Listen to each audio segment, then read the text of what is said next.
بسم الله الرحمن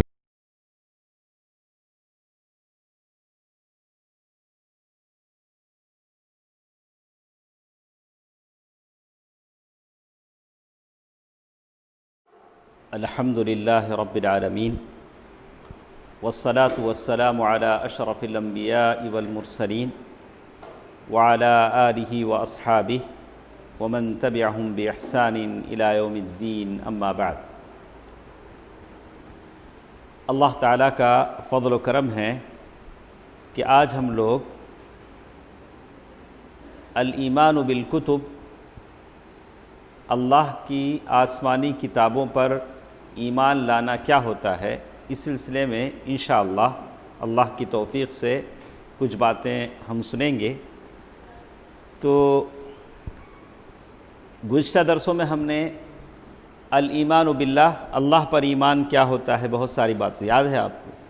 اس کے بعد ہم نے سنا اللہ کے فرشتوں پر ایمان، یہ کتاب پوری ہم نے پڑھ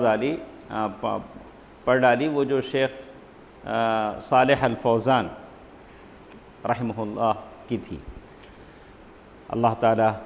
اسی طرح آج ہمارے ساتھ جو کتاب ہے وہ الایمان بالکتب۔ کتب کتاب کی جمع ہے۔ کتاب کسے بولتے ہیں؟ بکس، آپ کے سامنے جو بکس ہیں۔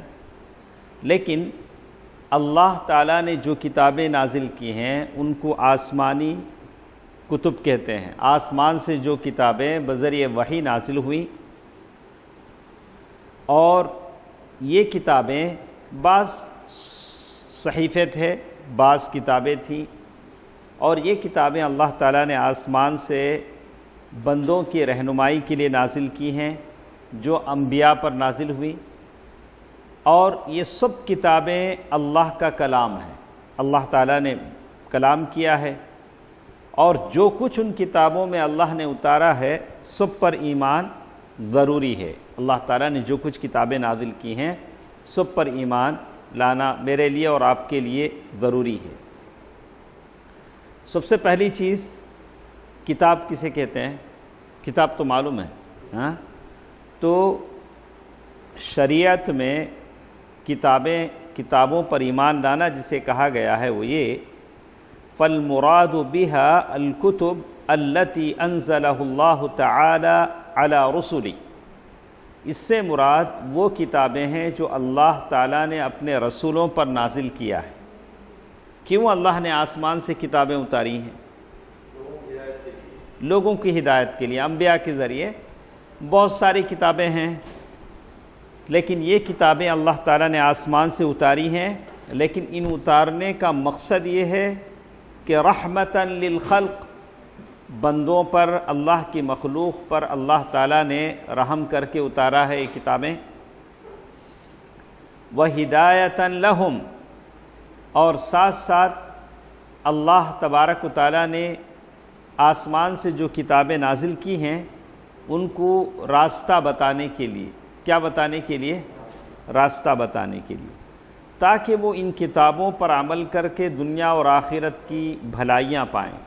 اچھا، کوئی مجھے بتا سکتے ہیں کہ اللہ تعالیٰ نے آسمان سے کتابیں کیوں نازل کی ہیں؟ نمبر 1، مخلوق پر رحم کر کے، رحمتاً للخلق، و دوسری چیز وہدایتاً لہم، ہمارے گائیڈنس کے لیے، ہدایت کے لیے، اور دنیا اور آخرت میں فلاح، کامیابی ہونے کے لیے اللہ تعالیٰ نے یہ کتابیں نازل کی۔ اگر ان کتابوں کو پڑھیں گے تو کوئی بھی چیز، دنیا میں کوئی چیز آپ لیتے ہیں، یہ چیز لیتے ہیں، تو اس کے ساتھ آپ کو کیا دے گا دکان والا؟ آپ اسے پڑھیں گے، اسے کیسا چارج کیا جائے، کیسا اسے استعمال کیا جائے، تبھی وہ چیز آپ کو صحیح استعمال میں آئے گی۔ تو اللہ تعالیٰ حکیم ہے، اللہ تبارک و تعالیٰ اس سے بڑی حکمت والا ہے۔ اسی طرح اللہ کی کتابوں پر ایمان لانے کا کیا مطلب ہوتا ہے، آپ ذرا غور سے سنیں۔ پوری کتاب ہے، فرشتوں کے بارے میں کتاب ہم نے پڑھی، اور یہ ایک کتاب ہے، اسے آپ پوری طرح پڑھیں گے تو تب آپ کو سمجھ میں آئے گا۔ اور یہ کتاب جو ہم پڑھ رہے ہیں، یہ کتاب ہے محمد بن ابراہیم الحمد، ان کی کتاب ہے۔ تو اس میں بہت ساری باتیں ہمارے ساتھ آئیں گی، تو انشاءاللہ بڑی تفصیل سے ہم سنیں گے۔ اللہ کی کتابوں پر ایمان لانے کا مطلب یہ ہے کہ آپ اس بات کا یقین رکھیں، بھروسہ رکھیں کہ یہ ساری کتابیں سچی ہیں۔ اللہ تعالیٰ کی ساری جانب سے جو کتابیں نازل ہوئیں وہ کتابیں بالکل سچی ہیں، اور جن کتابوں کا نام ہم کو معلوم ہے ان کتابوں کو نام کے ساتھ ایمان لانا ضروری ہے۔ جیسے آپ کہیں میں قرآن پر ایمان لایا، قرآن کس پر نازل ہوا؟ بولو، قرآن کس پر نازل ہوا؟ اللہ کے رسول صلی اللہ علیہ وسلم۔ تو کون لائے؟ القرآن المنزل من عند اللہ سبحانہ وتعالی علی قلب محمد صلی اللہ علیہ وسلم بواسطۃ جبریل علیہ السلام کے واسطے سے قرآن نازل ہوا۔ تو قرآن پر ہمارا ایمان نام کے ساتھ ہونا چاہیے، اور ساتھ ساتھ ہمارا ایمان یہ بھی ہونا چاہیے کہ تورات کس پر نازل ہوا؟ بولو، موسیٰ علیہ السلام پر۔ تورات کس پر؟ موسیٰ علیہ السلام پر، اور انجیل عیسیٰ علیہ السلام پر ہو جاتا ہے۔ زبور داؤد علیہ السلام پر۔ اتنا یقین، اتنا تو آپ کو معلوم ہے۔ اور اللہ نے قرآن میں صحف ابراہیم و موسیٰ کہا کہ ابراہیم اور موسیٰ علیہ السلام کو بہت سارے صحیفے دیے گئے، تو یہ ساری باتیں آپ کو معلوم ہونا چاہیے۔ اور جن کے بارے میں ہم کو نہیں معلوم کہ اللہ نے کتنی کتابیں نازل کی ہیں، ان پر آپ کو مجھے اجمالی طور سے کیا کرنا چاہیے؟ ایمان لانا چاہیے، اجمالی طور سے ایمان لانا چاہیے۔ دیکھیے، پہلی چیز، اللہ کی کتابوں پر ایمان لانے کا مطلب یہ ہے کہ آپ بالکل اس بات کا یقین رکھیں کہ یہ کتابیں کس نے نازل کی ہیں؟ اللہ نے۔ اس پر آپ کو بھروسہ ہونا چاہیے۔ نمبر 2، جن کتابوں کو آپ نام کے ساتھ جانتے ہیں اس پر نام کے ساتھ آپ کو ایمان لانا ضروری ہے۔ قرآن کس پہ نازل ہوا؟ اللہ کے نبی صلی اللہ علیہ وسلم پر۔ اور زبور، قرآن، تورات موسیٰ علیہ السلام پر، انجیل عیسیٰ علیہ السلام پر، اور زبور داؤد علیہ السلام پر۔ اور جن کو ہم نام کے ساتھ نہیں جانتے اس پر اجمالی ایمان تو میرا اور آپ کا ہونا چاہیے۔ اسی طرح نمبر 3، یہ ساری باتیں آپ کو یاد ہونا چاہیے تبھی ہم سمجھ سکیں گے۔ نمبر 3، تصدیق ما صح من اخبارها، جو باتیں اس میں بتائی گئی ہیں اس کو آپ سچ مانیں۔ کیا شعیب؟ جو باتیں قرآن میں بتائی گئیں اسے آپ کیا مانیں؟ سچ مانیں۔ اور جیسے العمل بما لم ينسخ، اور اسی طرح جو چیزیں منسوخ نہیں ہیں اس پر آپ عمل کریں اور اس سے راضی ہو جائیں، اسے قبول کریں، بھلے آپ کی سمجھ میں آئے نہ آئے۔ جیسے وَامْسَحُوا بِرُؤُوسِكُمْ وَأَرْجُلَكُمْ إِلَى الْكَعْبَيْنِ، قرآن مجید کی ایک آیت ہے کہ مسح کرو سروں کا۔ جب مسح کرتے، پانی نہیں ملا، آپ مسح کر رہے ہیں اور تیمم کر رہے ہیں، پانی نہیں ہے، تو قرآن کہتا ہے کہ تم اپنے پیروں کا بھی کیا کرو؟ مسح کرو، تیمم کی حالت میں۔ تو تیمم کی حالت میں پیروں پر مسح اوپر کرتے نیچے کرتے؟ گندگی کہاں لگتی ہے؟ نیچے لگتی۔ اب آپ کی عقل بولے، کیا سہیل صاحب؟ اب کسی کی عقل یہ بولے کہ گندگی تو نیچے لگتی ہے، پیروں کے اوپر مسح کرنے کا کیا مطلب ہے؟ آپ کو سمجھ میں آئے نہ آئے، حکم کس کا ہے؟ قرآن کا ہے، آپ کو ماننا پڑے گا۔ تو تیسری چیز ہم نے کہا کہ تصدیق ما صح من اخبارها، اللہ کی کتابیں جو باتیں بتاتے ہیں اس پر آپ کو صحیح ماننا چاہیے، ایمان لانا چاہیے۔ قرآن میں جتنی باتیں ہیں اس کو آپ صحیح مانیں گے۔ چوتھی چیز، العمل، قرآن کی جن آیتوں میں جو آیتیں منسوخ نہیں ہیں، قرآن کی ہر آیت پر آپ عمل نہیں کر سکتے، قرآن کی تھوڑی آیتیں محکم ہیں اور کچھ آیتیں ایسی ہیں اور کچھ آیتیں جن پر عمل ہے، کچھ آیتوں پر عمل نہیں ہے۔ جیسے پہلے آتا تھا بہت ساری آیتیں ہیں، عدت کی آیتیں ہیں اور روزے کے تعلق سے آیتیں ہیں، تو قرآن کی جن آیتوں پر عمل کرنا ہے اسے آپ عمل کریں، آپ کی سمجھ میں آئے نہ آئے۔ اس کے بعد ایک چیز یہاں بیان کرتے ہوئے کہتے ہیں وَجَمِيعَ الْكُتُبِ السَّابِقَةِ مَنْسُوخَةٌ بِالْقُرْآنِ الْعَظِيمِ، ساری پچھلی کتابیں قرآن کے آنے کے بعد اس پر کوئی عمل نہیں ہوگا۔ اے حاکمن علیہ، اب قرآن حاکم ہے، قرآن کے مطابق آپ کو عمل کرنا پڑے گا۔ اگر کوئی آ کر کہے نہیں موسیٰ علیہ السلام بھی اللہ کے نبی نہ، ان کی کتاب پر میں عمل کرتا ہوں، عیسیٰ علیہ السلام کی کتاب پر عمل کرتا ہوں، نہیں، فلا يجوز العمل بأي حكم من احکام الكتب السابقہ الا ما صح واقرہ القرآن، آپ پہلی کتابوں کی کسی چیز پر عمل نہیں کر سکتے، لیکن قرآن نے اگر اس کو ریکگنائز کیا ہے تو آپ عمل کر سکتے ہیں۔ سمجھ میں آیا؟ اس کا معنی ہے منسوخ۔ ٹھیک ہے، یہاں تک تو باتیں ہوئی، کتنی باتیں ہو گئیں؟ یاد ہے آپ کو یہ ساری باتیں یاد؟ یعنی ما یتضمن الایمان بالکتب، اللہ کی کتابوں پر ایمان لانے کا کیا مطلب ہوتا ہے؟ ایک سوال اگر ہم آپ سے کریں، اللہ کی کتابوں پر، آپ تو ہمیشہ ہم لوگ بولتے ہیں نا ان تؤمن باللہ وملائکتہ وکتبہ ورسلہ والیوم الآخر والقدر خیرہ وشرہ، ہاں بچپن میں ہوش سنبھالنے سے لے کر سکرات کے بستر پر گئے تک ہم لوگ بولتے رہتے ہیں۔ لیکن اگر کوئی پوچھے ان تؤمن باللہ وملائکتہ، یہ تو ہو گیا، اللہ کی کتابوں پر ایمان لانے کا کیا مطلب ہے؟ اگر کوئی پوچھے تو آپ مختصر اسے کیسے کہیں گے؟ آپ ایک بولیے تنا بھائی۔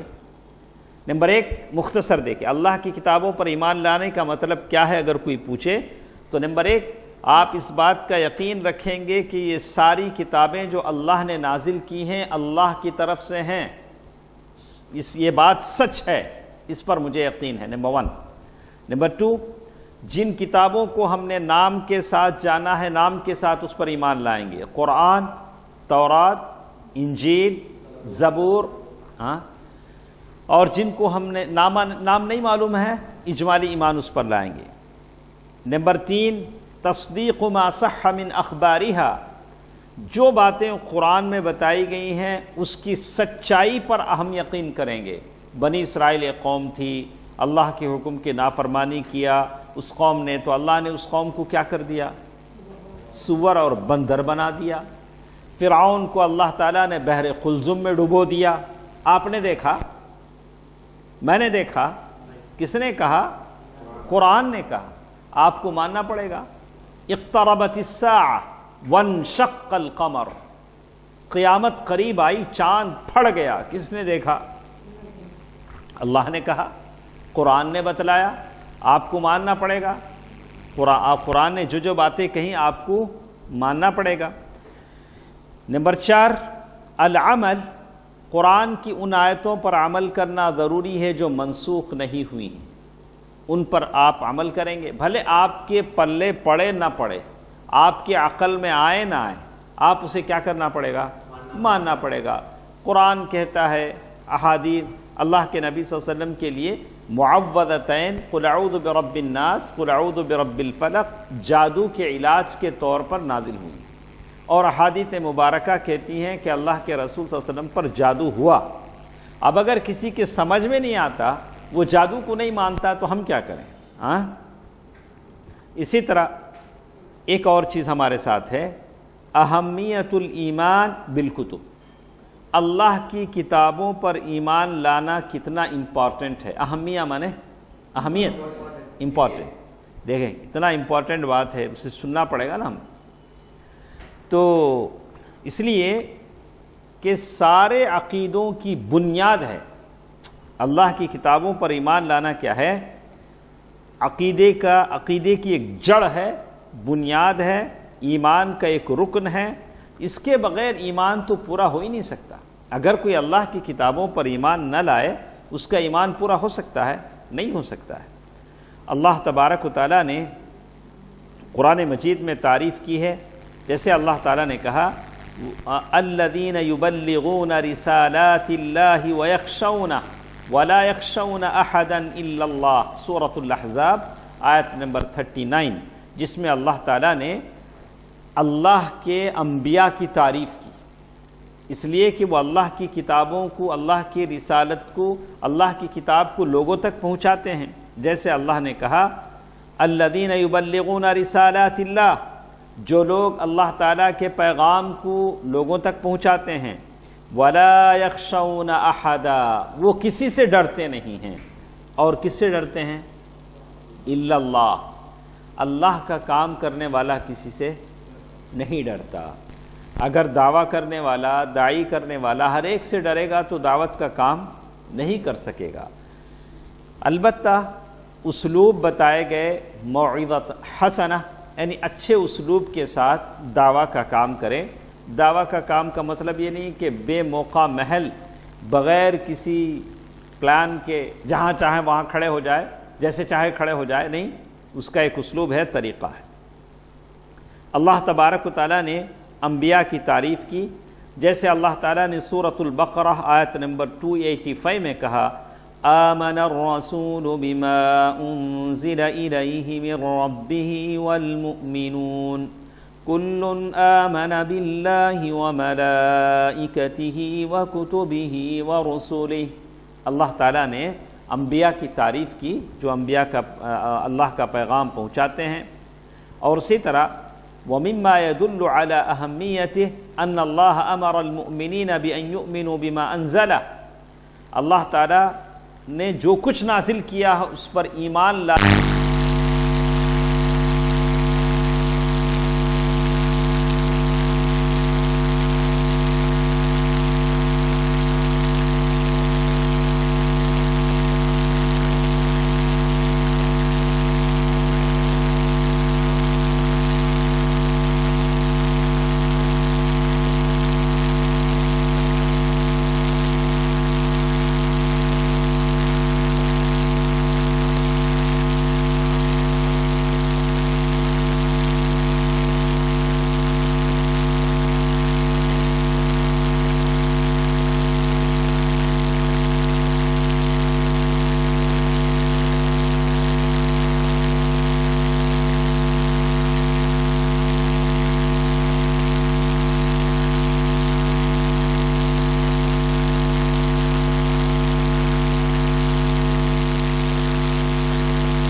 اللہ تعالیٰ کی جو کتابیں ہیں، آسمانی کتابیں، بہت ساری چیزوں میں یکجا ہوتی ہیں، ملتی جلتی ہیں۔ کیسے؟ وحدت المصدر، ساری کتابوں کا نازل کرنے والا کون ہے؟ اللہ۔ آپ یہ نہیں کہیں گے کہ قرآن اللہ کے پاس سے آیا، زبور کسی اور کے پاس سے، ایسی تو بات نہیں ہے۔ فمصدرها واحد، واحد بولے تو ثنا بھائی ایک، فہی منزلۃ من عند اللہ، اور ساری کتابیں کہاں سے آئی ہیں؟ اللہ کی طرف سے آئی ہیں۔ اللہ تبارک و تعالیٰ نے کہا الف لام میم اللہ لا الہ الا هو الحی القیوم نزل علیک الکتاب بالحق مصدقا لما بین یدیہ وانزل التوراۃ والانجیل من قبل هدى للناس وانزل الفرقان۔ تورات، انجیل، قرآن، اللہ اکبر۔ شعیب صاحب، ساری کتابیں کہاں سے آئیں؟ اللہ تعالیٰ کے پاس سے نہیں؟ اللہ اکبر۔ سورۃ آل عمران آیت نمبر 1 سے 4 تک تو معلوم ہوا کہ ساری کتابیں بھیجنے والا اللہ سبحانہ و تعالیٰ ہے۔ آئی ایک کے پاس ہے، اور ساری کتابیں مقصد بھی ایک ہی بتاتی ہیں۔ ساری کتابوں کا مقصد بھی کیا ہے؟ ایک ہی ہے۔ فَهِيَ كُلُّهَا تَدْعُو إِلَىٰ عِبَادَةِ اللَّهِ وَحْدَهُ لَا شَرِيكَ لَهُ، ساری کتابیں ایک اللہ کی طرف بلاتی ہیں۔ وَإِلَىٰ دِينِ الْإِسْلَامِ، اسلام کی طرف بلاتی ہیں۔ سارے انبیاء کا دین کیا تھا؟ اسلام تھا۔ ویسے اسلام، شیخ ابن عثیمین رحمہ اللہ نے اصول الثلاثہ میں جب اسلام پر بات کی تو اسلام ایک مطلق معنی میں کہا، اسلام ایک خاص معنی میں۔ اسلام، اب اگر کہیں کہ سارے انبیاء کا دین اسلام تھا تو اب کوئی پاسٹر آ جائے، کرسچن آ جائے، پوپ آ جائے، وہ کہے کہ میں بھی مسلمان ہوں، میں بھی مسلمان ہوں، اس لیے کہ میرے نبی کا دین بھی کیا تھا؟ مسلمان تھا۔ ہم کہا کہ نہیں، اب ایک اسلام خاص معنی میں، اگر تم اللہ کے نبی کو مانو گے عیسیٰ علیہ السلام پر ایمان لانے کے ساتھ ساتھ، تب ہم آپ کو کہیں گے کہ آپ مسلمان ہیں۔ اللہ تبارک و تعالیٰ نے یہی بات کہی وَلَقَدْ بَعَثْنَا فِي كُلِّ أُمَّةٍ رَسُولًا أَنِ اعْبُدُوا اللَّهَ وَاجْتَنِبُوا الطَّاغُوتَ، سورۃ النحل آیت نمبر 36۔ یہ آیت بہت ہی اہم آیت ہے، اسے یاد رکھنا پڑے گا کہ ہم نے پہلی امتوں میں رسول بھیجے، بہت سارے رسول اس بات کو دے کر کہ ان اعبدوا اللہ، اللہ تعالیٰ کی عبادت کرو اور طاغوت سے بچو۔ طاغوت بولے تو کیا بات سنے کبھی؟ نہیں، میں اس سے پہلے طاغوت کے 5 معنی آپ کو بتایا تھا، آپ کو یاد ہے؟ میں نے 5 معنی طاغوت کے آپ کے سامنے بتائے تھے۔ ہاں، اللہ تعالیٰ، ایک تو اللہ تعالیٰ کے علاوہ جس کی عبادت کی جائے، لیکن ایک عام، یہ ایک مطلق معنی نہیں، اللہ کے علاوہ بہت ساری چیزوں کی عبادت کی جاتی ہے، عیسیٰ علیہ السلام کی بھی کی جاتی ہے۔ ہاں، تو ایک وہ جو لوگوں کو اپنی عبادت کی طرف بلائے وہ طاغوت ہے، ایک وہ جو غیب کا دعویٰ کرے وہ طاغوت ہے۔ شیطان، ابلیس، وہ کیا ہے؟ طاغوت ہے۔ نہیں، تو میں نے 5 معنی آپ کو بتائے تھے۔ تو اس سلسلے میں کہتے ہیں، یہاں آ کر کہا کہ ساری آسمانی کتابیں کس کی طرف دعوت دیتی ہیں؟ اسلام کی طرف، اللہ تعالیٰ کی طرف۔ بہت ساری آیتیں شیخ نے لکھی ہیں، اتنا ٹائم ہمارے پاس نہیں ہے، ہم لوگ جلدی جلدی آگے بڑھتے ہیں۔ ان الدین عند اللہ الاسلام، اصل دین اللہ کے پاس کیا ہے؟ اسلام ہے۔ سورۃ آل عمران آیت نمبر 19۔ فالغایہ، یعنی مقصد ساری کتابوں کا یہ ہے، الدعوہ الی دین الاسلام، یعنی دین اسلام کی طرف لوگوں کو بلانا اور لوگوں کو شرک سے ہٹا کر توحید کی طرف لانا۔ تو ساری کتابیں، اللہ تعالیٰ کی طرف سے جو کتابیں آئی ہیں، ساری کی ساری کتابیں ان میں عقیدے کے مسائل ہیں۔ اب اگر کوئی کہے کہ یہ جو بھگوت گیتا ہے، منوسمرتی ہے، رگ وید ہے، یجروید ہے، سام وید ہے، اتھر وید ہے، یہ سارے کے سارے اللہ کی کتابیں ہیں، آپ کیا بولیں گے؟ کیا بولیں گے؟ گویم مشکل وگر نہ گویم مشکل، بولے تو بھی پرابلم کرتے، نہیں بولے تو بھی پرابلم کرتے۔ اگر آپ نہیں بولتے ہیں تو آپ کو ثابت کرنا پڑے گا کہ کیوں نہیں۔ یہ ساری کتابیں شعر کا مجموعہ ہیں، پہلے لوگ جو شعر بولتے تھے شعر کا مجموعہ۔ آسمانی کتابوں کی تھوڑی خصوصیت ہوتی ہے، آپ کسی کو بھی آسمانی کتاب کہیں گے، شہد کڑوا رہتا نہیں، کڑوا رہتا، تو آپ کو معلوم ہے کہ شہد کیا رہتا ہے؟ میٹھا رہتا ہے۔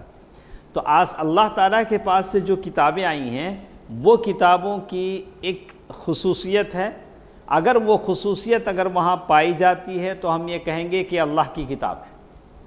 یہ دیکھیے، فالکتب اشتملت علی الایمان بالغیب، اللہ تعالیٰ کی جو کتابیں ہیں وہ ایمان بالغیب پر مشتمل ہوتی ہیں، بہت ساری اس میں غیب کی باتیں ہوتی ہیں، جیسے قرآن میں ہیں ایک دن آئے گا اذا السماء انفطرت، آسمان پھٹ جائے گا، ستارے جھڑ پڑیں گے، وَإِذَا الْبِحَارُ سُجِّرَتْ، سمندروں میں ابال آ جائے گا۔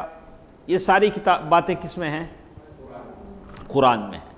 تو یہ اس کا تعلق غیب سے ہے، انسین، آپ نے نہیں دیکھا، میں نے نہیں دیکھا، لیکن آپ کو ماننا پڑے گا۔ وَمَسَائِلُ الْعَقِیدَہ، اللہ کی کتابوں میں عقیدے کی باتیں ہوتی ہیں، وحدانیت کی باتیں ہوتی ہیں، آپ کو دیکھنا پڑے گا کہ ان کتابوں میں کیا اللہ کے ایک وحدانیت کی باتیں ہیں کہ اللہ تبارک و تعالیٰ اکیلا ہے۔ کل ایمان بالرسل، رسولوں پر ایمان کی بات ہوتی ہے۔ والبعث والنشور، قیامت کے دن، حشر کے دن کی باتیں ہوتی ہیں آسمانی کتابوں میں۔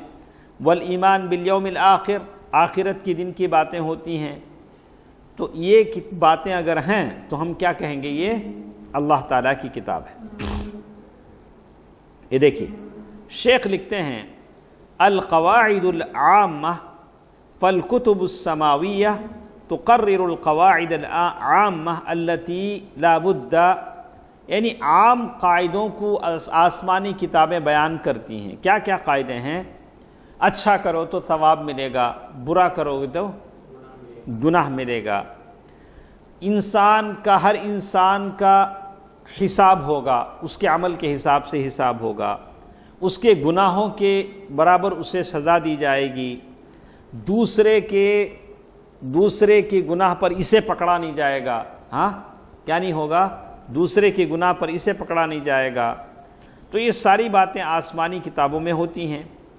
جیسے اللہ تعالیٰ نے کہا ام لم ينبأ بما في صحف موسیٰ وإبراہیم الذی وفى الا تزر وازرة وزر اخرى وان ليس للإنسان الا ما سعى وان سعيه سوف يرى ثم يجزاه الجزاء الأوفى، سورة النجم آیت نمبر 36-41۔ ومن ذلك الحث على تزکیۃ النفوس، اللہ کی کتابوں میں یہ بات بھی ہوتی ہے کہ اللہ تبارک و تعالیٰ کی کتابوں میں تزکیہ نفس پر ابھارا جاتا ہے۔ تزکیہ نفس بولے تو کیا؟ Purification of civil. آپ اپنے نفس کو کیسا بنائیں، اچھا کریں۔ اور نفس کو پاک کرنے والا کون ہے؟ اللہ۔ نفس کو پاک کرنے والا کون ہے؟ اللہ، اس لیے کہ اللہ اس کے نفس کا ہے۔ وَنَفْسٍ وَمَا سَوَّاهَا فَأَلْهَمَهَا فُجُورَهَا وَتَقْوَاهَا، اللہ تعالیٰ ہے جو نفس کو پاک کرتا ہے۔ تو نفس پاک ہونے کے لیے الٹا لٹکنا، پاؤں پہ ٹھہرنا، بھوکے رہنا، بیوی بچوں کو چھوڑ کے نکل جانا، جھاڑیوں میں چلے جانا، آدھی چادر زندگی بھر پہننا، یہ ضروری نہیں۔ اس کے اصول بتائے گئے، انبیاء کرام نے جو اصول بتائے ہیں انہی اصولوں پر آپ اپنے نفس کو پاک کر سکتے ہیں، صوفیہ کے اصولوں پر بھی نہیں۔ انبیاء نے اس کے اصول بتائے ہیں۔ اللہ کے نبی صلی اللہ علیہ وسلم نے صحابہ سے کہا ارے وَأَنَا أَتَزَوَّجُ النِّسَاء، میں عورتوں سے شادی کرتا ہوں، أَتْقَاكُمْ لِلَّهِ، میں اللہ تعالیٰ سے تم سے سب سے زیادہ ڈرتا ہوں۔ کس نے کہا؟ اللہ کے نبی نے کہا۔ اب ایک آدمی کہا نہیں بھائی میں کیا بھی کاروبار کرتا نہیں، میں اللہ سے بہت ڈرتا ہوں۔ تو ارے اللہ کے رسول کاروبار کرتے تھے، مدینے کے بازار میں اونٹ لیتے تھے، بیچتے تھے، اور کفار قریش نے کبھی اعتراض کیا مَا لِهَذَا الرَّسُولِ يَأْكُلُ الطَّعَامَ وَيَمْشِي فِي الْأَسْوَاقِ، ارے کیسا رسول ہے جو کھانا کھاتا ہے، بازاروں میں آتا جاتا ہے، کیسا رسول ہے؟ تو تزکیہ نفس انہی اصولوں پر ہوتا ہے جو اصول انبیاء نے بتائے ہیں، اللہ نے قرآن میں بتائے ہیں۔ ٹھیک ہے، اللہ کی کتاب، یہ اللہ کی کتاب ہے، آپ کیسا فیصلہ کریں گے؟ میں نے کچھ باتیں کہ آپ کو یاد ہے، میں نے کیا کیا باتیں بولی؟ اللہ کی کتابوں میں کیا کیا باتیں ہوتی ہیں؟ یاد ہے نہیں؟ یاد ہے تو میں آگے بڑھتا ہوں کہ ایسا نہ ہو کہ ہم اکیلے ہی چلے تھے جانب منزل، مگر بعد میں دیکھے تو میں اکیلا ہی ہوں، پیچھے کوئی بھی نہیں۔ تو کہتے ہیں العدل، اور اللہ کی کتابوں میں انصاف کی باتیں ہوتی، العدل۔ اسی لیے جو قومیں اللہ پر ایمان نہیں رکھتی، ملحد ہیں، دہریاں ہیں، وہ انسانوں اور جانوروں کو تڑپا تڑپا کے مارتی ہیں۔ دیکھتے ہم لوگ بعض ملکوں کے لوگوں کو دیکھتے زندہ مچھلی لا کے توے پہ تلتے رہتے، نہیں دیکھیں آپ، مچھلی ابھی مرتی نہیں ہے، اسی کو لا کے کیا کرتے ہیں؟ توے پہ تلتے رہتے ہیں۔ بتا کہ یہ سب کیا ہے؟ بہیمیت ہے، یہ انسانیت نہیں ہے، اس لیے کہ ان کو اللہ کا ڈر نہیں ہے۔ اس لیے کہ جانوروں کے تعلق سے بھی اللہ کے نبی صلی اللہ علیہ وسلم نے کیا حکم دیا؟ ان کے ساتھ حسن سلوک کرو، احسان۔ العدل والقسط، اور کہا کہ اللہ تعالیٰ کی کتابوں پر انصاف کی باتیں ہوتی ہیں کتابوں میں، اور اسی طرح اللہ تعالیٰ کی کتابوں میں محاربۃ الفساد والانحراف، اس بات کی تاکید ہوتی ہے کہ فساد بولے تو کیا عام معنی، اگر فساد کا آپ انگلش میں کریں کرپشن سے کرتے ہیں، یہاں فساد کا معنی وہ نہیں، فساد کا معنی ہے کسی کو قتل کر دینا، کسی کا مال لوٹ لینا، کسی کی بے عزتی کر دینا، یہ فساد ہے۔ والانحراف یعنی صحیح روٹ سے ہٹ جانا، یہ انحراف ہے، اس سے بچنے کی تاکید اللہ کی کتابوں میں ہوتی ہے۔ اور اللہ کی کتابوں میں بات ہوتی ہے الدعوۃ الی مکارم الاخلاق، اچھے اچھے اخلاق سیکھنے کی بات ہوتی ہے کہ آپ کسی خطا کار کو معاف فرما دیں، کسی سے کوئی مسٹیک ہو گئی آپ اسے معاف فرما دیں۔ وَكَالصَّبْرِ عَلَى الْأَذَى، تکلیف پر صبر کریں۔ وَكَالْقَوْلِ الْحَسَنِ، اچھی بات کریں، ماں باپ کے ساتھ حسن سلوک کریں، وعدہ وفائی کریں، رشتہ داروں کے ساتھ اچھا سلوک کریں، مہمان کے ساتھ مہمان نوازی کریں۔ آج مہمان آتے کیا؟ تناؤ اللہ بھائی ہنستے ہیں، تو ہوتا ہے الحمدللہ آتے ہیں، لیکن ایسے آ کے ایسے نکل جاتے ہیں۔ تو وَإِكْرَامِ الضَّيْفِ وَالتَّوَاضُعُ، عاجزی اور انکساری، وَالْعَطْفُ عَلَى الْمَسَاكِينِ، مسکینوں پر آپ مہربانی کریں، نرمی کریں، یہ ساری باتیں اللہ تعالیٰ کی کتابوں میں ہوتی ہیں۔ اور اسی طرح اللہ کی کتابوں میں ایک بات ہوتی ہے کثیر من العبادات، زیادہ عبادات کریں، چاہے زکوٰۃ ہو، جیسے اللہ تعالیٰ نے سورۃ الانبیاء آیت نمبر 73 میں کہا وَأَوْحَيْنَا إِلَيْهِمْ فِعْلَ الْخَيْرَاتِ وَإِقَامَ الصَّلَاةِ وَإِيتَاءَ الزَّكَاةِ۔ دیکھو اللہ کی کتابوں میں کیا کیا باتیں ہیں۔ اسماعیل علیہ السلام کے تعلق سے اللہ کی کتاب کہتی ہے وَكَانَ يَأْمُرُ أَهْلَهُ بِالصَّلَاةِ وَالزَّكَاةِ، یہ کون ہیں؟ اللہ کے نبی ہیں۔ سورۃ مریم آیت نمبر 55، اللہ کے نبی ہیں، اپنے گھر والوں کو تاکید کر رہے ہیں نماز کا اور زکوٰۃ کا۔ کون؟ اللہ کے نبی۔ ہم لوگ ہمارے گھر والوں کو بولتے ہیں، اگر بولتے ہیں تو اللہ کا شکر ہے۔ اگر نبی کا گھر کیسے رہتا ہے؟ ایک نبی کا گھر کیسے ہوگا؟ نبی کے گھر میں کتنی دولت ہوگی، لیکن یہ نبی اپنے گھر والوں کو کیا کرتے ہیں؟ زکوٰۃ کا حکم دے۔ وَكَانَ يَأْمُرُ أَهْلَهُ بِالصَّلَاةِ وَالزَّكَاةِ۔ وَقَالَ اللَّهُ لِمُوسَىٰ، اللہ تعالیٰ نے موسیٰ علیہ السلام سے کہا فَاعْبُدُنِي، تم میری عبادت کرو، وَأَقِمِ الصَّلَاةَ لِذِكْرِي، میری یاد کے لیے نماز پڑھا کرو۔ عیسیٰ علیہ السلام نے کہا وَأَوْصَانِي بِالصَّلَاةِ وَالزَّكَاةِ، اللہ نے مجھے تاکید کی نماز کی اور زکوٰۃ کی، مَا دُمْتُ حَيًّا، جب تک میں زندہ ہوں۔ ایسے ہی اللہ تعالیٰ کی کتابوں میں روزے کا ذکر ہوتا ہے اور حج کا ذکر ہوتا ہے، جیسے مختلف آیتیں شیخ نے لکھا وَأَذِّن فِي النَّاسِ بِالْحَجِّ يَأْتُوكَ رِجَالًا وَعَلَى كُلِّ ضَامِرٍ يَأْتِينَ مِنْ كُلِّ فَجٍّ عَمِيقٍ۔ اللہ تعالیٰ نے انبیاء سے کہا، ابراہیم علیہ السلام سے کہا جب وہ اللہ کا گھر بنا دینے کے بعد کہا وَأَذِّن فِي النَّاسِ، لوگوں میں اعلان کرو، لوگ حج کے لیے آئیں گے۔ اب وہاں کون سا ایسا سسٹم تھا، کون سا ایسا سوشل میڈیا تھا جس میں ابراہیم علیہ السلام اعلان کریں تو سارے لوگ پوری دنیا سے حج کو آ جائیں؟ ایسا کوئی سسٹم تھا کیا؟ نہیں تھا۔ گھر بنائے، ایک پتھر پر کھڑے ہوئے، اللہ کے حکم کے مطابق اعلان کر دیا، اور اللہ نے ہر اس آدمی کو وہ بات پہنچائی جس کے حق میں مقدر میں حج کرنا تھا۔ ساروں نے کیا کیا؟ حج کیا۔ پہنچانے والا کون ہے؟ اللہ۔ اعلان کرنے والے کون ہیں؟ ابراہیم علیہ السلام۔ وسائل پیدا کرنے والا کون ہے؟ اللہ تبارک و تعالی ہے۔ وَقَدْ جَعَلَ اللَّهُ لِكُلِّ أُمَّةٍ مَنَا، اسی طرح آخر میں کہتے ہیں کچھ باتیں شیخ نے نقل کی ہیں، ہمارے پاس ٹائم ہے نہیں، 2 لحظے ہیں ماشاءاللہ، تو 14 لحظے ہیں ماشاءاللہ۔ تو کہتے ہیں مواضع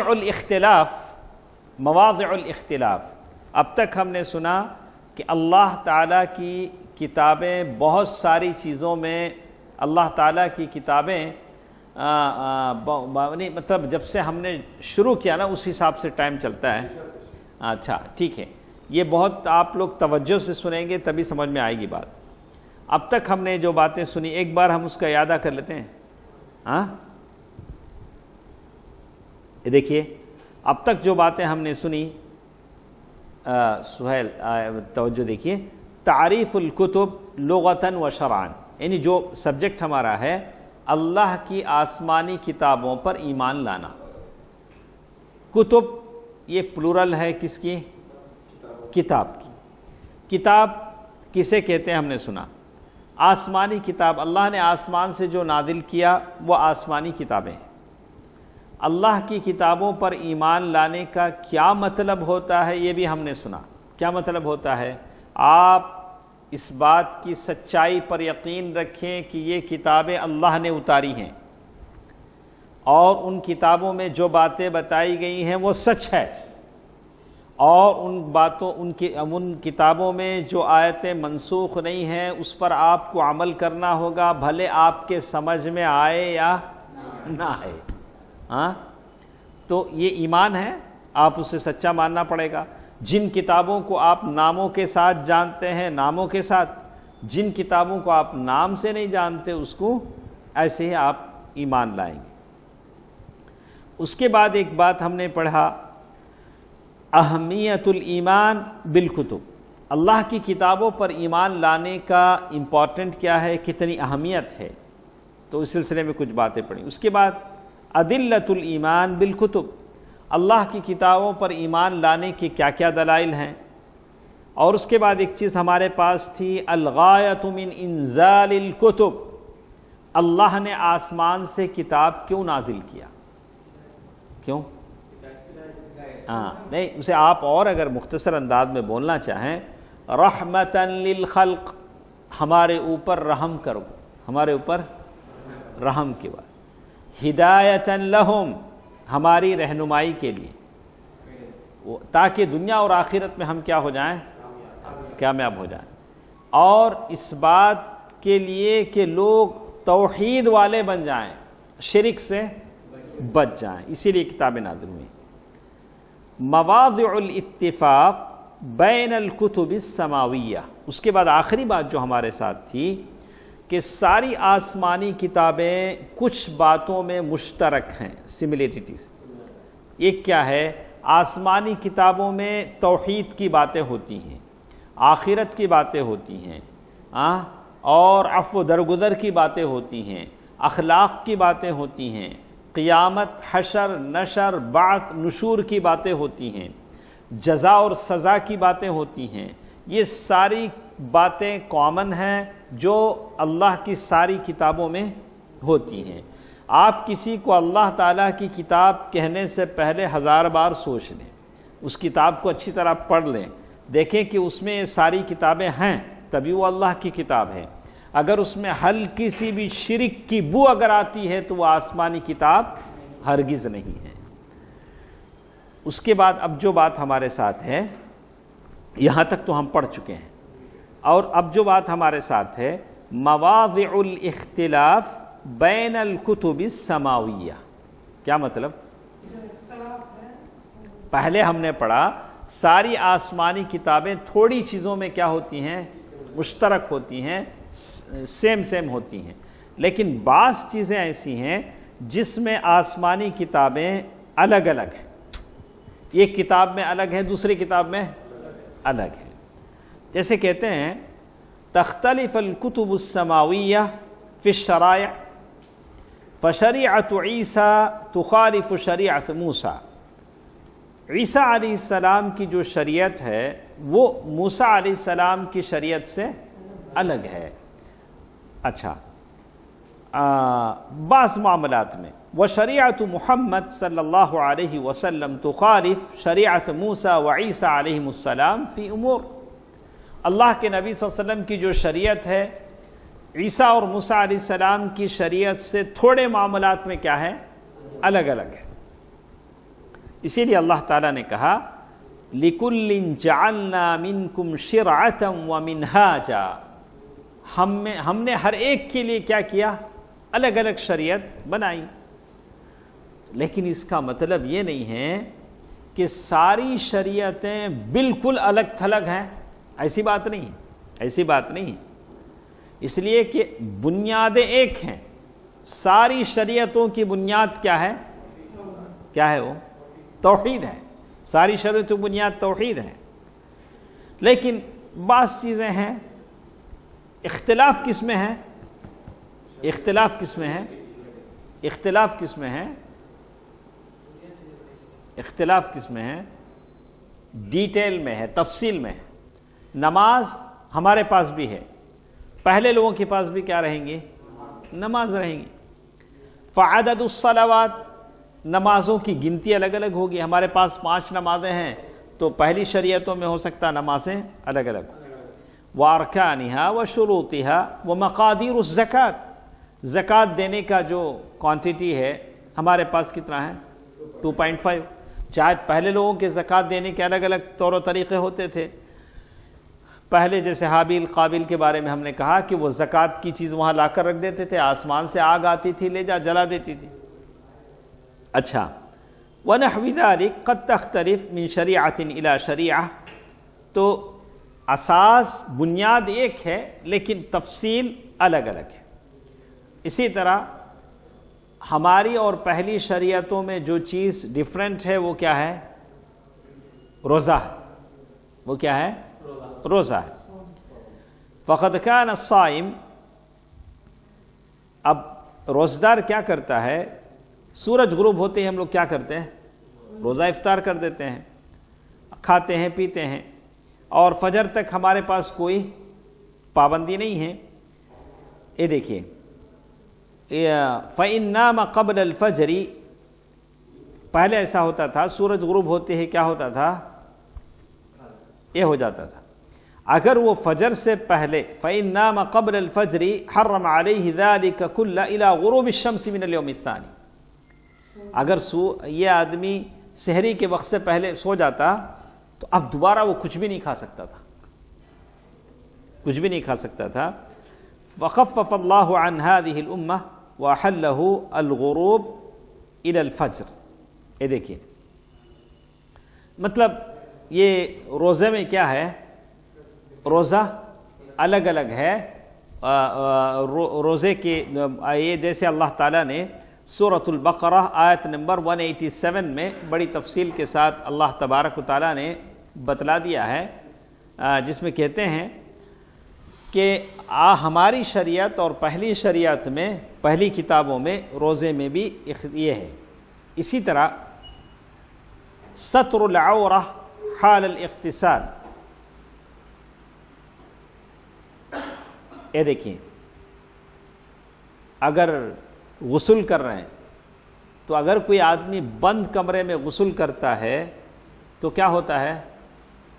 اگر کوئی آدمی بند کمرے میں غسل کرتا ہے تو کیسے بھی غسل کر لے، اس سے کوئی پابندی نہیں ہے کہ وہ غسل کرتے وقت بھی کپڑا پہن کے کرنا چاہیے، ایسی کوئی بات نہیں۔ یہ دیکھیے، لم یکن واجبا عند بنی اسرائیل كانت بنو اسرائیل یغتسلون عراتا ينظر بعضهم الى بعض وكان موسیٰ یغتسل وحدہ۔ بنی اسرائیل کے پاس یہ پابندی نہیں تھی، وہ لوگ کیسے نہاتے تھے؟ اوپن پلیس میں بھی اگر نہائے تو کیسے نہاتے تھے؟ ننگے نہاتے تھے، ننگے نہاتے تھے، اور وہ ایک دوسرے کی طرف دیکھ رہے ہوتے تھے جیسے حدیث میں۔ لیکن موسیٰ علیہ السلام اللہ کے نبی تھے، وہ الگ تھلگ جا کر نہاتے تھے، تو ان کے پاس ایسی کوئی پابندی نہیں تھی۔ لیکن آج ہمارے پاس کیا ہے؟ پابندی ہے، آپ اوپن پلس میں ننگے نہیں نہا سکتے ہیں۔ اگر اپنے کمرے میں ہے، بند کمرے میں ہے، بات الگ ہے، باتھ روم میں بات الگ ہے۔ اسی طرح جو چیزیں ہمارے اور پہلے لوگوں میں الگ الگ ہیں، الامور ایسی چیزیں ہیں، فما احلہ اللہ لآدم تزویج بناتہ، جیسے آدم علیہ السلام کے لیے ایک مرتبہ جو اولاد پیدا ہوتی تھی، دوسری مرتبہ جو اولاد پیدا ہوتی تھی، ان کی شادیاں کیا ہوتی تھیں؟ جائز ہو جاتی تھیں۔ پھر اللہ تعالیٰ نے ہمیشہ کے لیے اسے کیا کر دیا؟ حرام قرار دیا۔ تو انشاءاللہ یہ ساری باتیں ہیں، کل کے درس میں ہم سنیں گے۔ تو یہ کون سی بحث ہے جو ہم پڑھ رہے ہیں؟ نہیں، بحث الایمان بالکتب، اللہ تعالیٰ کی کتابوں پر ایمان لانا کیوں ضروری ہے، اس کے کیا کیا فائدے ہیں۔ آج جو باتیں ہم نے سنی ہیں اس میں سے آپ کی سمجھ میں آ گئی ہوگی انشاءاللہ کچھ باتیں۔